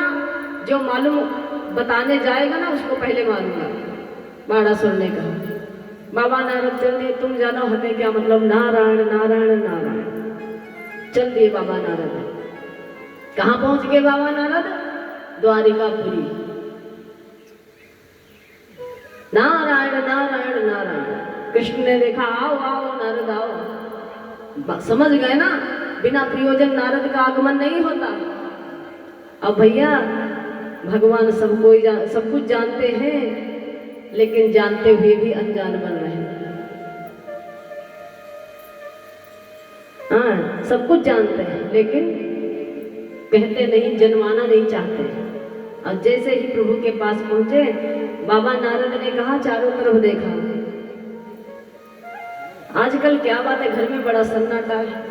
कन्हैया ने कहा क्या बताएं, पता नहीं अनिरुद्ध कहाँ है, कहाँ चले गए, कुछ दिखाई नहीं पड़ रहे आज 2 दिन से। का नारायण नारायण। अरे का बताएं, पोता तो तुमरे है, तुम 16,109 करो तो का 2-4 नगरी है। बाबा ने कहा, भगवान ने कहा मतलब हम काहे बताइए तुमका कि तुम्हारा पोता जेल काट रहा है। कन्हैया ने कहा मतलब का रे, हम का जानी, और हम जानते हैं भैया तो हम बताए काहे नहीं तुम्हारा पोता जेल में। तो कन्हैया ने कहा जेल में कहाँ? अरे कहाँ का बताइए? अरे सोनितपुर का राजा है ना बाणासुर, तो बाणासुर के नगरी में सोनितपुर में वो जेल में बंदा है, तो हम काहे बताइए, तुम जानो तुम्हारा पोता जाने। अब कन्हैया दाऊ से देखते का, दाऊ सुन रहे हो? दाऊ ने कहा भैया सुन रहा हूं, मानो बता भी रहे हैं और ये भी कह रहे हैं हम काहे बताइए। तो फिर बोले अरे ये बताओ सोनितपुर की राजधानी में है तो कैसे है, क्या है, किसने बंद करवाया? तो कहा हम का जानी, कहा ना कि हम नहीं जानते हैं। अरे जाओ सोनितपुर जाओ, बाणासुर से पूछो क्यों बंद कराया, कैसे, हमसे क्या मतलब, हम नहीं जानते क्या है। बताओ भैया, भेद पूरा बता दिया कि सोनितपुर में, और ये भी कह रहे हम जानते नहीं। क्यों? क्योंकि नारद बाबा से कहा था बाणासुर ने जो बताएगा उसको पहले मारेंगे, तो इसलिए नहीं बताना चाहते। अब पहुंच गए बाबा नारद, चल दिए फिर नारायण नारायण महाराज तुम जानो तुम्हारा बेटा, हम नहीं जानते। अब क्या हुआ, भगवान कन्हैया ने दाऊ से कहा दाऊ तैयार करो सेना, तैयार करके सेना भैया चल दिए। और इधर क्या हुआ, जैसे चला है तो उधर बाणासुर ने अनिरुद्ध को जेल में बंद करके क्या हुआ, भोले बाबा के पास फिर पहुंच गया कि मेरी सेना मेरे नगर के अधिनायक हो, आपत्ति पड़े तो ध्यान धरो कि तुम ही सहायक हो। भोले बाबा का ध्यान करने लगे। किसने? बाणासुर ने। पहुंचा कैलाश पर्वत पे, जय हो देवाधिदेव महादेव की जय हो। मैया भवानी ने देखा, अरे स्वामी 1000 हाथ वाला आ रहा। भगवान ने कहा अबे खजुली मिटी नहीं का, देवी इसके तो हमको 1000 हाथ दिखाई पड़ रहे हैं, तुम अंदर चलो। मैया फिर हटी, बाणासुर पहुंचा, मैया छुप गई। मैया ने कहा स्वामी तुम भी थोड़ा छिप जाओ, तो भोले बाबा भी थोड़ा साइड में हुए, तो बाणासुर रोने लगा, फिर गाने लगा। अब समय सीमा की ओर चलते हुए, रोते हुए फिर मनाने लगा। महादेव भैया फिर प्रसन्न हो गए, सामने आ गए। कहो बच्चा कैसे आना हुआ? अरे बाबा झंडा दिए रहो ना कि खुजली मिटाने वाला घर है में आएगा, और बाबा एक हमको चोर मिला, उसको हम जेल में बंद करा दिया। खजुली तो बाबा मिटाने को हमको लग रहा समय आ गया, तो हम ये चाहते हैं कि उस युद्ध में तुम हमारे अधिनायक बन जाओ, हमारी सहायक बनो, हमारी सेना के अधिनायक बन जाओ, अध्यक्ष बन जाओ। भोले बाबा ने कहा ठीक है चलो आएंगे। अब भैया फिर बाणासुर आया, और इधर भगवान कन्हैया की सेना पहुंच रही है सोनितपुर में। और जैसे सोनितपुर में वो सेना पहुंचने लगी, तो कन्हैया की भोले बाबा की मानो रास्ते में मुलाकात हो गई। भोले बाबा बुलाए भूत प्रेतों को, आ जाओ, डाकनी शाकनी अंतरिक्ष चरा, भूत प्रेत। भोले बाबा की सेना का यही है ना, भूत प्रेत इत्यादि। तब भूत प्रेतों को बुलाया बाबा ने। अब चुड़ैले चिल्ला रही है भैया, चीख रही है चुड़ैले, बाबा की सेना में चल रही है, किसको मारो, किसको नोचो, किसको घसीटो, किसको काटो। बाबा ने कहा सुनो बिना आदेश कुछ मत करना। चेले चापर ने कहा बाबा आदेश तो करोगे वही होएगा। अब चल दिए भैया। कन्हैया ने देखा, कहा दाऊ हमको लग रहा मामला फंस जाएगा। क्यों? देखिए ना सूर्य पानी महादेव युद्ध करने के लिए जा रहे हैं बाणासुर की तरफ से, बाणासुर की रक्षा के लिए जा रहे हैं, तो कैसे लड़ पाएंगे इनसे? बाबा ने, दाऊ ने कहा कन्हैया तुम भी कुछ करो। तो अपने रथ से उतर करके कन्हैया भोले बाबा के सामने पहुंचे, बेल के सामने नतमस्तक हुए। अरे प्रभु ये आपकी कैसी लीला है, पहले बल दे देते हो, 1000 भुजाएं दे देते हो, और उसके बाद झंडा पकड़ा देते हो कि खुजली मिटाने वाला घर ही में आएगा। अब खुजली मिटाने वाला जब पहुंचा, जब जा रहे हैं खुजली मिटाने, तो फिर आगे वो आगे झंडा लेकर युद्ध करने के लिए, क्या मामला है? अरे महादेव मान जाइए ना। और जैसे कहा महादेव मान जाओ, भोले बाबा की तारीफ हो गई, भोले बाबा प्रसन्न हो गए। अरे कन्हैया सुनो, भैया अपनी पकड़ बता दी कि ठीक है हमारा चेला है, लड़ने तो जा रहे हैं, लेकिन सुनो वहां तुम क्या करना, ऐसा अस्त्र मार देना कि हम बेहोश हो जाएं, और उसी बीच में तुम बाणासुर की खुजली मिटा देना। अब युद्ध में पहुंच गए कन्हैया, और उधर भगवान भोले बाबा। घमासान युद्ध हुआ, और जब घमासान युद्ध होने लगा तो क्या हुआ, नाना प्रकार की भयंकर युद्ध हुई भैया। समय सीमा की ओर चलते हैं, वैसे युद्ध में तो बड़ा आनंद आता है। बड़ा भयंकर युद्ध हुआ, तो कन्हैया ने इधर से बुखार छोड़ा, और उधर से भोले बाबा ने भी बुखार को छोड़ा। अस्त्र है बाण, जोर अस्त्र छोड़ दिया कन्हैया ने, भोले बाबा। तो जो भैया जोर माने होता है बुखार, और बुखार भी 2 प्रकार का होता है, एक जाड़ा दे के बुखार, और एक ऐसे बुखार गर्मी दे के, पसीना दे के। तो कन्हैया छोड़ रहे हैं शीत बाण, शीत ज्वर, और भोले बाबा फेंक रहे हैं अग्नि ज्वर। आपस में युद्ध होने लगा, बुखार की, बुखार हाथ जोड़ के आ गया। अरे बाबा, तुम दोनों की युद्ध में हम काहे मारे जा रहे हैं? अरे युद्ध करना, आपस में लड़ो, हमको काहे बीच में घसीट रहे हो? तब और जैसे कहा बाबा हमारा क्या होगा, तब भोले बाबा ने कहा कन्हैया की शरण में जाओ। तो दोनों बुखार जाकर के कन्हैया के चरणों में नतमस्तक हुए, कन्हैया से क्षमा मांगा। तो कन्हैया ने कहा सुनो, कलयुग में जहाँ पे भगवान शिव का नाम लिया जाएगा वहां तुम नहीं होगे। बुखार ने कहा ठीक है। कहा जहाँ हमारा नाम लिया जाएगा वहां तुम नहीं होगे। कहा ठीक, मंत्र है भैया, ये भी बता देंगे। अब सबको काहे बता देंगे हैं, लेकिन नहीं बता देंगे, सबको बताएंगे। बोलिए गोविंद भगवान की जय हो। कथा समय सीमा की ओर चलते हुए घमासान युद्ध हुआ। कन्हैया ने ऐसा अस्त्र मार दिया कि बाणासुर की भैया भुजाएं जो थी सबकी सब काट दी, खाली 4 भुजाएं रह गई।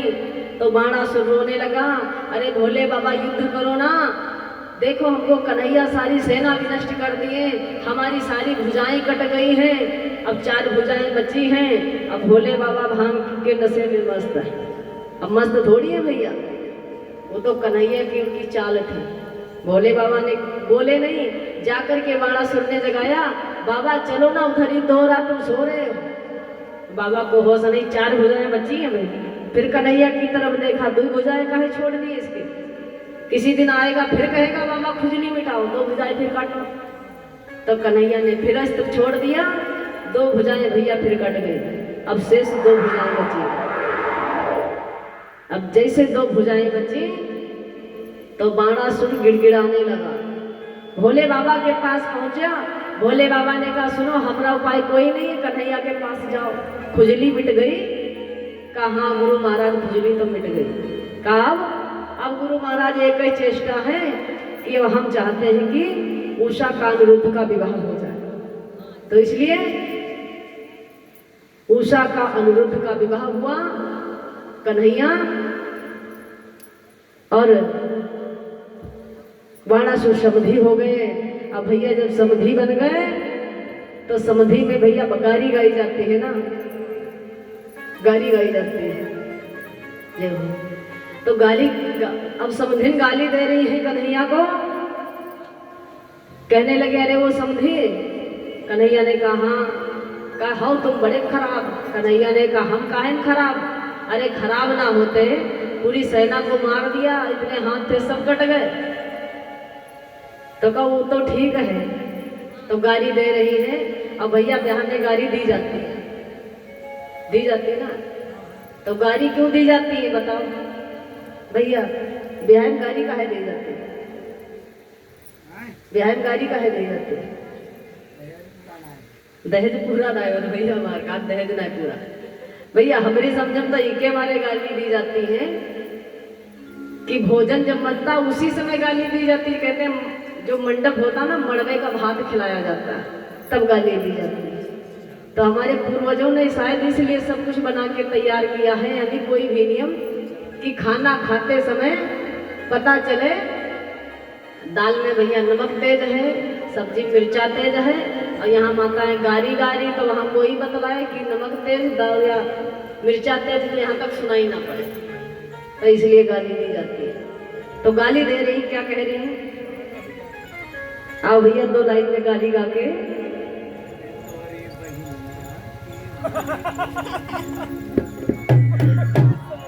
गाली क्या कह रही है? बड़ी सुंदर गाली दे रही है। बनियाए समधि तारी के बनियाए, बनियाए बनियाए समधि तारी के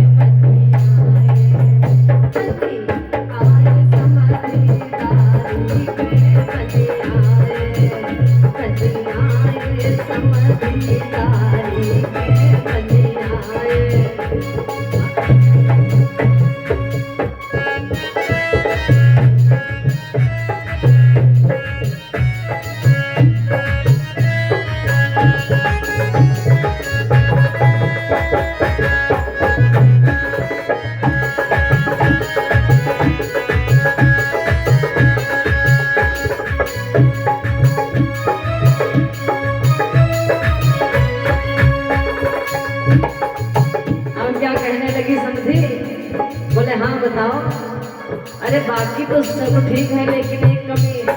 कन्हैया बोले हमारे कुलवा कोई ऐसे बातें नहीं है, बताओ। तो कहने लगी, एक समधिन कह रही है, ये हो कन्हैया तेरे कुल की जानो, ये हो कन्हैया तेरे कुल की जानो, कुल की जानो तेरे कुल की जानो, कुल की जानो तेरे कुल की जानो। क्या सुन हुई के बुआ कुंवारे के बनिया आए समझदारी के बनिया।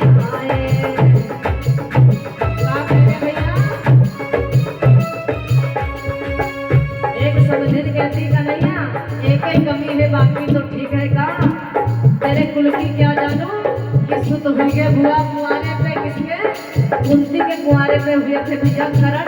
तो वही कह रही है दूसरी समझिन, क्या कह रही है सुनो कन्हैया। एक तो कह रही है सुत हुई के बुआ कुंवारे पे, और दूसरी क्या कहने लगी,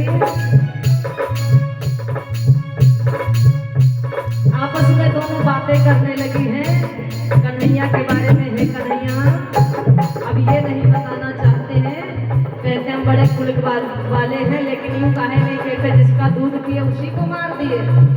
कन्हैया ने कहा किसको? कहा पूतना को। तो क्या कहते हैं, पी के दूध पूतना मारो, पी के दूध, पी के दूध पूतना मारो, पूतना मारो, पूतना मारो, सुत बनती बड़े बलधारी के बनिया आए समझदारी के बनिया।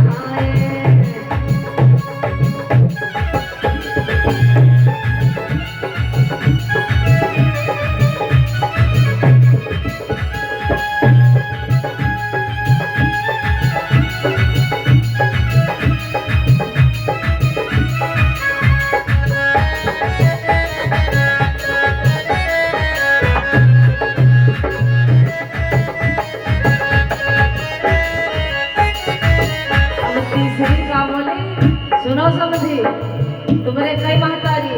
कन्हैया बोले काहे? तो क्या कहती है, कोई कहे तू देवकी नंदन, कोई कहे तू देवकी नंदन, देवकी नंदन वसुदेव नंदन, देवकी। कहने लगी अरे कोई क्या कहता है कि तू किसका बेटा है? कोई कहे तू देवकी नंदन, कोई कहे वसुदेव जी को नंदन, कोई कहे वसु। और कोई कहे, अब तीसरी सखी कहती, कोई क्या कहता, कोई कहे यशोदा महतारी के बनिया आए समझदारी के बनिया।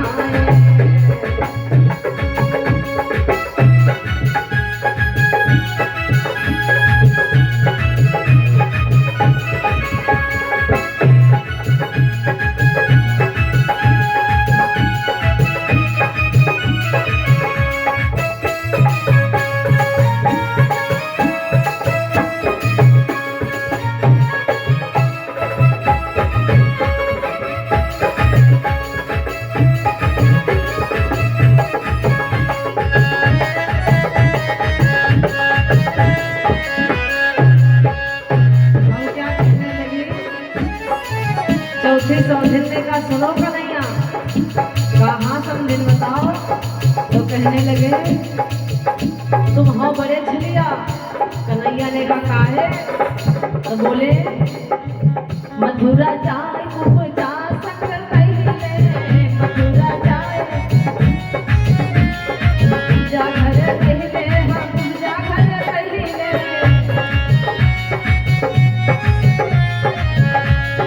कन्हैया से कहती है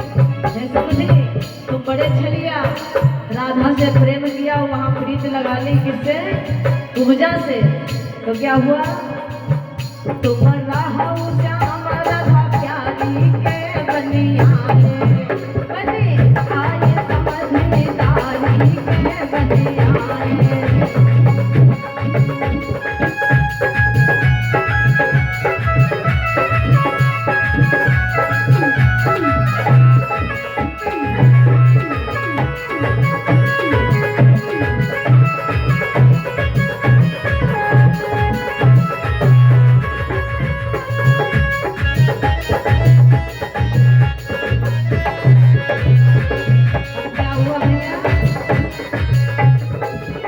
एक बूढ़ी अम्मा बैठी थी, उन्होंने बड़ी पुरानी बात कही। क्या कही, सुनो समझी, तुम जानते हो का हम करते नहीं हैं।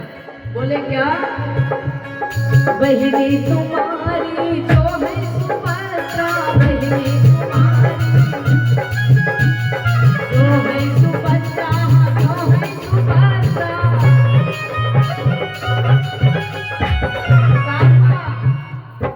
भारी साथ भिखारी के बनियाए, बने आए समझदारी के बनियाए, बनियाए समझदारी के बनियाए, बने आए समझदारी के बनियाए, बनियाए